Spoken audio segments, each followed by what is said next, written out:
Hello everyone. आज फिर मैं आपको डबल कॉलम कैश बुक ही बताने वाला हूँ, लेकिन इसके पहले जो थे दोनों में जो दो वीडियो हमने डाले उसमें कैश और बैंक के कॉलम वाले डबल कॉलम कैश बुक थे। आज जो मैं बताने जा रहा हूँ आपको, इसमें जो डबल कॉलम कैश बुक ही है, मतलब कि डेबिट में भी अमाउंट के दो कॉलम होंगे और क्रेडिट में भी अमाउंट के दो कॉलम होंगे, लेकिन यहाँ पे जो कॉलम होंगे एक कैश का कॉलम होगा, एक डिस्काउंट का कॉलम होगा। यहाँ पे बैंक का कॉलम नहीं है, मतलब कि ये इस कैश बुक में बैंक को मेंटेन नहीं किया जा रहा है। तो यहाँ पे क्या है, कैश और डिस्काउंट का कॉलम होगा, डबल कॉलम कैश बुक ही है। तो पहले देखते हैं format.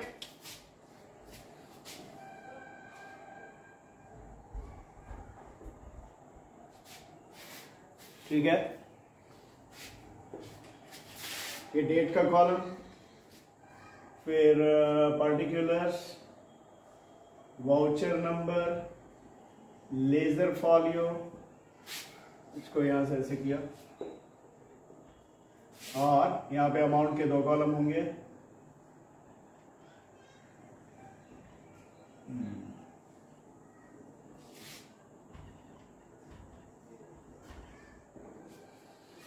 Date, particulars, voucher number, ledger folio, amount में एक कॉलम कैश का और एक कॉलम डिस्काउंट का। अब इस तरफ इतना ही, जितना डेबिट में कॉलम उतना ही कॉलम क्रेडिट में होना है। Date,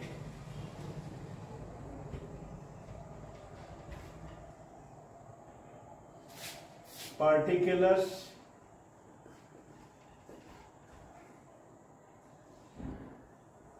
voucher number, ledger folio और अमाउंट के दो कॉलम, एक कैश का और दूसरा डिस्काउंट का।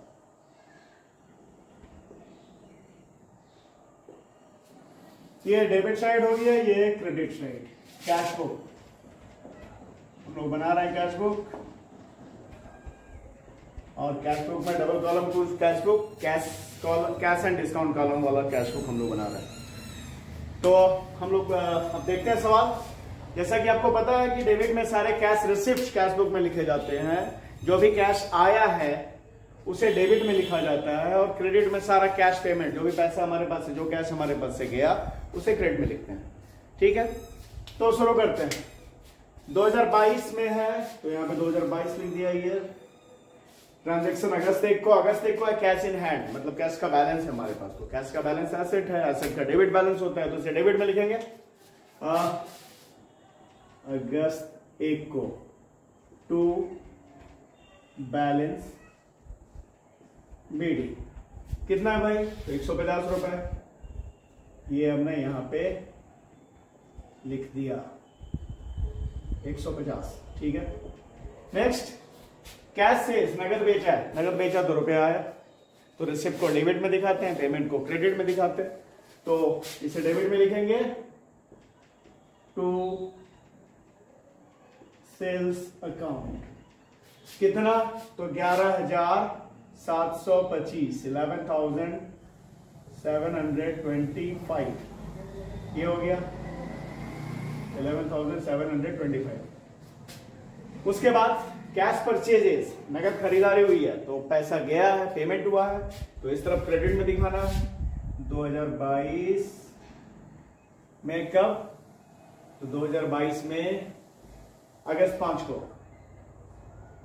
अगस्त 5 को।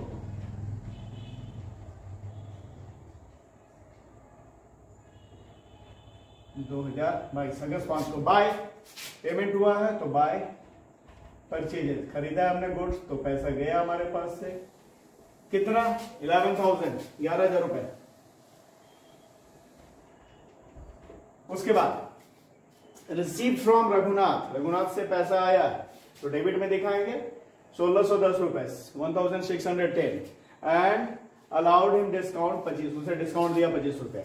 तो पैसा आया, डेबिट में लिखना है 10 तारीख को टू रघुनाथ अकाउंट कितना आया है, तो 1610 रुपए, 1610 और उसे डिस्काउंट दिया, ये डिस्काउंट यहां पे लिख देंगे कितना, तो 25 रुपए। इसके बाद नेक्स्ट है पेड टू प्रमोद, 13 तारीख को प्रमोद को दिया, तो क्रेडिट में पेमेंट कर रहे हैं, 537 रुपया दिया और ही गेव डिस्काउंट, उसने डिस्काउंट दिया 13 रुपया। तो यहां पे 13 तारीख को, अगस्त 13 को क्या करेंगे, बाय किसे दे रहे हैं, बाय प्रमोद से अकाउंट, कितना 537 और उसने हमें डिस्काउंट दिया कितना, 13 रुपए, ये लिख दिया, ठीक है। Next withdrew for personal use, personal use के लिए पैसा निकाला, तो ड्राइंग्स है, पैसा बिजनेस से निकल रहा है, बिजनेस से जा रहा है, पैसा पेमेंट हो रहा है, तो इसे भी कहां दिखाएंगे, क्रेडिट में। पर्सनल यूज के लिए पैसा निकाल दिया तो क्या हो गया, पर्सनल यूज के लिए कुछ भी निकाले हैं ड्राइंग्स होता है, यहां तो पैसा निकाला इसलिए कैश बुक में आ रहा है। ये ड्राइंग्स किया, कितने का किया, 150 रुपए का, तो ये यहां दिखाया पैसा बिजनेस से निकल रहा है, बिजनेस में पैसा घट रहा है, तो कैश, जब पैसा आ रहा है तो डेबिट में, पैसा जा रहा है तो क्रेडिट में कैश बुक के लिखते हैं।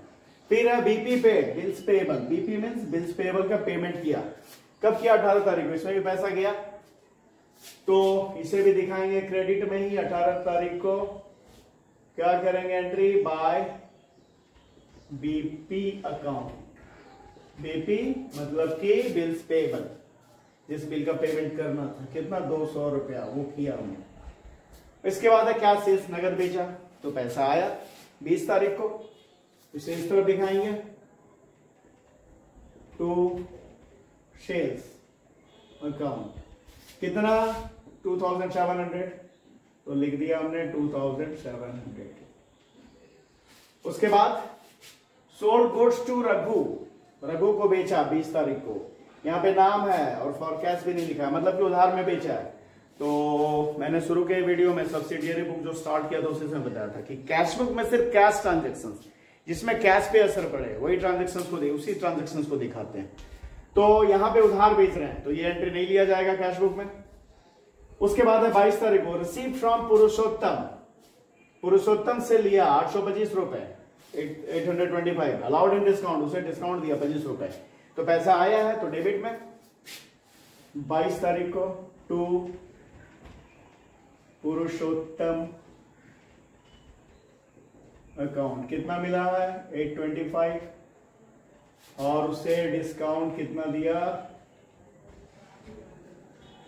825 और उसे डिस्काउंट दिया 25, ठीक है, ये हो गया। फिर पेड टू प्रमोद को दिया तो क्रेडिट में पेमेंट हो रहा है, तो क्रेडिट में पेड टू प्रमोद 840, ही अलाउड डिस्काउंट 60 रुपया और उसने हमें डिस्काउंट दिया 60 रुपया।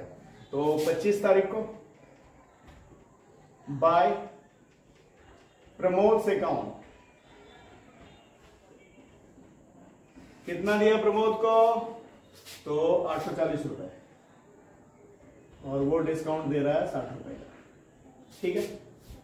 Next purchase goods from Ravi से गुड्स खरीदा, यहां भी नाम है और फॉर कैश भी नहीं लगा, मतलब कि उधार में खरीदारी है तो उधार में है परचेज, इसे भी नहीं दिखाएंगे क्योंकि कैश बुक में सिर्फ कैश ट्रांजेक्शन, वैसे ही ट्रांजेक्शन को दिखाया जाता है जिससे कैश पे असर पड़े, कैश बढ़े या कैश घटे, तो कैश ट्रांजेक्शन नहीं है, उधार में ये, तो इसे हम नहीं दिखाएंगे, तो हो गया ये। फिर लास्ट है 31 तारीख को पेड सैलरी दिया, पेमेंट किया, तो क्रेडिट में कितने तारीख को 31 को, अगस्त 31 को 31 को बाय सैलरी अकाउंट, कितना 2500 ये हो गया।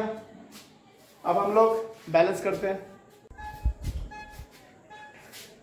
ये इस तरफ हो गया, कैश के डेबिट साइड में हो गया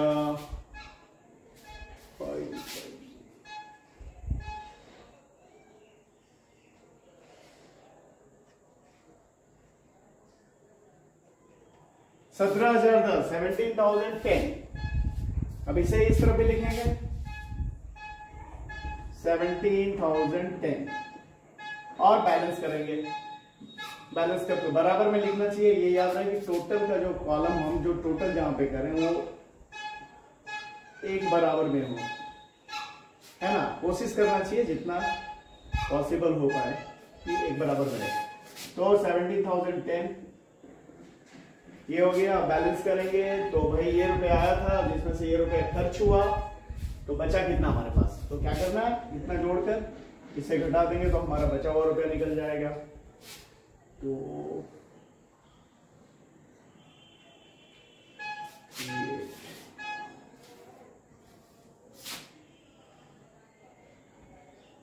$1,783 ये बैलेंस कब होगा, end of the month by balance CD. ये हो गया, इसे हम कैरी करेंगे। तो भाई अगस्त में, तो नेक्स्ट मंथ सितंबर 1 को टू बैलेंस बीडी कितना 1783। अच्छा, और एक बात का ध्यान रखना है कि डिस्काउंट वाला कॉलम का टोटल जिस तरफ का जितना है वही जोड़कर लिख देना है, उसको कैरी नहीं करना है, उसे बैलेंस नहीं करना है, ठीक है। तो जिस तरफ का जो जोड़ है बस वो लिख देना। जैसे कि डेबिट में कितना 25 और 25 50 रुपए इधर लिख दिया, और क्रेडिट में कितना 60 एंड 30 हो गया 73, इसे इधर लिख दिया। इसको डिस्काउंट के वाले कॉलम को बैलेंस नहीं करना है, कैश वाले कॉलम को कर दिया हमने बैलेंस। कैश हमारा कितना बचा है, तो 1783। तो ये रहा डबल कॉलम कैश बुक में कैश और डिस्काउंट कॉलम वाला कैश बुक। इस वीडियो में इतना ही। अगले वीडियो में बैंक और डिस्काउंट कॉलम वाला कैश बुक हम लोग देखेंगे। अगर हमारे वीडियो आपको पसंद आ रहे हैं तो चैनल को लाइक और सब्सक्राइब करना भूलेंगे नहीं। Thank you.